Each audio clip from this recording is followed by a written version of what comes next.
Hey guys, I'm live.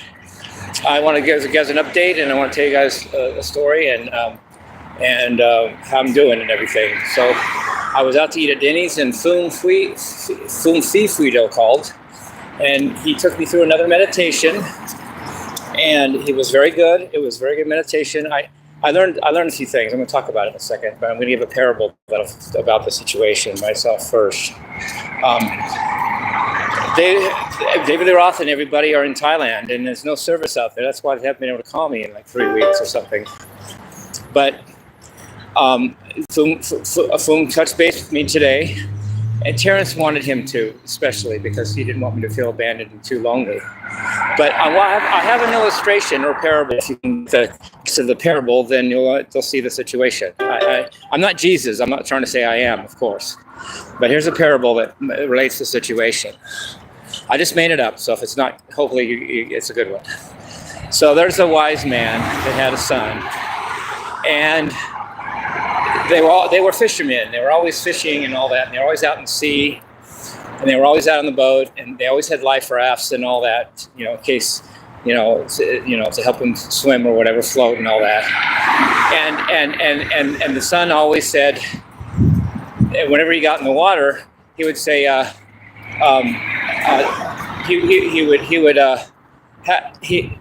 he would say, "Dad, throw me the life raft and help me." So the dad would throw the son the life raft and reel him in every day that he went out in the water, because someone was only like 9 years old or whatever. So then that happened, and one day the son becomes actually maybe 10, maybe 11, gets a little older, and the father does a very wise thing. He says, this time he lets the son out in the water, and he says, the son says, "Dad, give me a life raft and bring me in." And the father says, "No, I love you too much for that," and just sails off. And the son doesn't understand. He thinks, "What the hell?"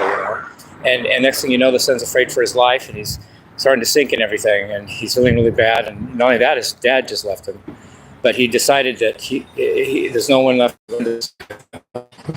He swam ashore, and swam to shore in let's say 13 hours or so. A long time. He just swam and swam and swam. But finally he found the shore, and there's his dad sitting on the beach with a life raft beside him. And the son's like, "What the hell? What the fuck, Dad?" The dad said, "Well, I had to let you go so you could learn to save yourself." And that's the son is me, and Foom and David Lee Roth and all my family, David Lee Roth family are the dad. So that's the parable. They had to make sure that I could handle myself without them, and I did, and I did it without their help, and yet they were there the whole time. They just wanted me to do it for myself, so I wouldn't need them all the time, because one day I won't have them, maybe, and I'll need to do it myself. Plus, I have to be strong so I can help others. I can't help others if I haven't helped myself, and I can't help myself if somebody's always helping me for me. So that's the parable for what happened, and Foom led me through a very good. I did it right there at Denny's. My pancakes came, and I did right as he was called. Actually, they came after he called, but I let them sit until we were done. I didn't let my pancakes sit at Denny's until Foom and I were done. And then I ate my pancakes, and they were delicious, and I paid and left.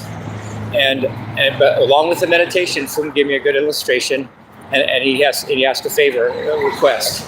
So first of all, Foom wanted two of them. First of all, Foom wants me to say I'm centered. He wanted me to say that, and it's true, I am. And secondly, he said, you breathe in through your nose and out through your mouth. Well, as a guitarist, think of the nose as your left hand and the mouth as your right hand, and breathe into the left hand and out to the right hand, and it's counterclockwise motion.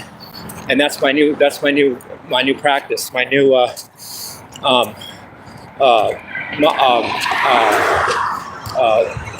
routine mantra that I'm gonna use to help me meditate to play guitar. So thank you for that, Foom. And yeah, they didn't call me for 3 weeks or 2 weeks or whatever. But the fact is, I pulled my shit together without them, and that's what I needed to do. I needed to be able to save myself.